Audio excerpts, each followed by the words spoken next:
Bom dia, turma! Hoje é nossa terça-feira, dia 11 de maio. Estamos iniciando a nossa aula com o emblema da nossa escola, Fidelis Rodrigues da Silva. E eu desejo um ótimo dia para vocês, nossa turminha do quinto ano.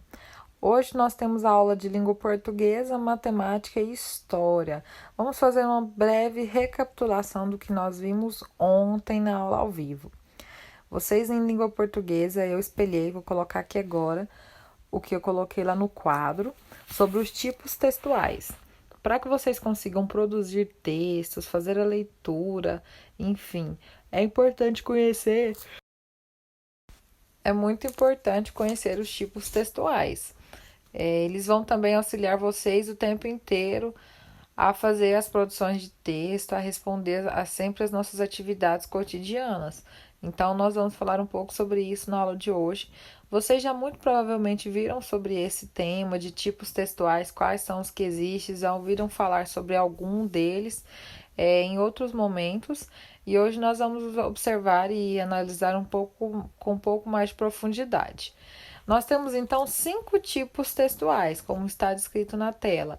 O tipo de texto narrativo, o tipo de texto descritivo, o dissertativo, o expositivo e o injuntivo. Eu expliquei para vocês cada um pouco melhor na aula ao vivo, né? E o próprio nome desses tipos textuais já pode dizer muito sobre eles. O narrativo, então, ele vem com a função de narrar uma determinada história, que envolve ali os personagens inseridos em um local e um tempo.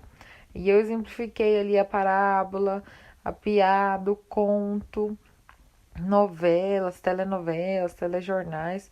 E a própria piada que vocês fizeram na atividade de ontem é um exemplo de texto narrativo.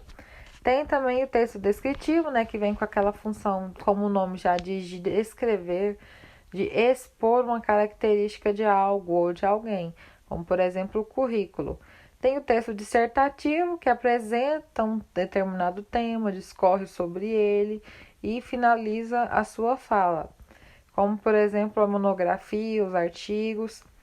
Tem o texto expositivo, como o nome já diz, ele vem com a função de expor algo, né? Ele tem essa função clara aí de deixar e colocar então a exposição de determinado tema, como por exemplo os seminários, a enciclopédia. E temos por fim, e não menos importante, os textos injuntivos. Esses textos, eles vêm com a função então de fornecer instruções de determinado tema. Por exemplo, um manual de instruções ou uma receita culinária que a gente precisa seguir ali uma série de procedimentos, padrões. Então, o texto injuntivo ele tem essa função de fornecer as instruções para a realização de algo. E aí, dentro desses, cada um desses textos, nós temos também subtipos, que nós podemos chamar de gêneros. Dentro do texto narrativo também tem diversos outros tipos de gêneros textuais, como a fábula, a parábola, a piada, o conto, enfim. Lá naquele baúzinho que vocês têm, tá escrito lá, baú das descobertas. Tem um material, eu vou trazer ele aqui para vocês agora. Vocês vão pegar esse material e dar uma lida e até deixar disponível aí para vocês por perto, sempre para vocês darem uma lida, darem uma olhada, porque é um material bacana sobre tipos textuais que pode ajudar vocês. Tem lá vários tipos textuais em cada quadrinho. E aí dê uma olhada, dá uma lida que a gente vai poder explorar um pouco mais sobre esse assunto, certinho? Essa então é a nossa aulinha de língua portuguesa. A atividade de hoje é lá no livro da apostila do Sistema Etapa.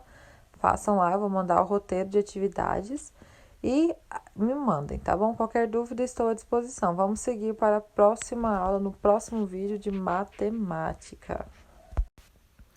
Então vamos lá. Eu vou espelhar aqui novamente o nosso quadro da videoaula de ontem para a gente recapitular o tema que vai continuar na atividade de hoje. Nós estamos falando sobre os gráficos e tabelas. Estes que existem para quê? Qual que é a função do gráfico? Qual é a função da tabela? Eles vêm com a função de auxiliar na interpretação das informações, a interpretação dos dados. Então, eles vêm para ajudar mesmo utilizando aí a figura, a imagem, a cor, né, a representação, elas vêm para auxiliar, então, para passar essas informações desses dados, desses números, desses exemplos, enfim. Então, eles vêm para auxiliar mesmo, existem vários tipos de gráficos, existem também formas diferentes de montar uma tabela, dependendo de cada tipo de dado que você tem. Então, existem tipos diferentes de dados que podem ser utilizados em momentos adequados. Existem algum dado que é melhor ser representado em determinado gráfico e um outro dado que vai encaixar melhor a representação em outro. Então, é preciso fazer primeiramente essa análise. E tem os principais tipos de gráficos: o gráfico de barra ou coluna, o gráfico de linha e o gráfico de pizza, ou também conhecido como gráfico de setores. Vocês vão se deparar então com esses 3 tipos de gráficos nas atividades, e dependendo da função do gráfico, do dado que ele vai trazer ali nas informações, é importante observar se é o gráfico ideal e correto para aquela informação. Eu vou trazer novamente a imagem, né, dos tipos de gráficos e também uma foto do gráfico de barra e coluna, que é o nosso assunto da atividade de hoje, no livro do sistema etapa, ok? Eu peço para que vocês façam então com calma a atividade. Qualquer dúvida me procurem que eu vou auxiliar vocês. Tudo bem? Essa é a nossa aulinha de língua portuguesa e matemática de hoje. Qualquer dúvida, a professora está à disposição.